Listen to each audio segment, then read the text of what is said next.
Allez, on s'installe rapidement s'il vous plaît. Bonjour madame. Bonjour Elodie, ça fait longtemps qu'on t'a pas vue. Oui, j'étais malade mais ça va mieux maintenant. Elodie, t'as oublié de me donner ton certificat médical. J'en ai pas. Ah, bon bah dans ce cas, je dois te mettre 0 au contrôle de la semaine dernière. Mais madame, s'il vous plaît, tu connais les règles. En cas d'absence injustifiée à un contrôle, ça me fait pas plaisir, mais c'est 0.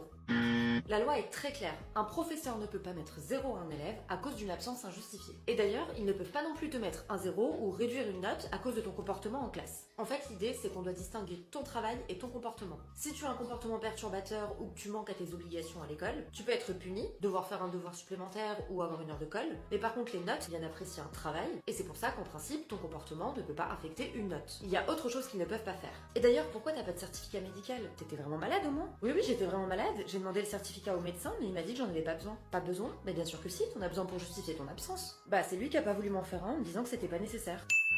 Les seuls cas dans lesquels tu dois fournir un certificat médical à l'école, c'est si tu as eu une maladie contagieuse. Donc par exemple, si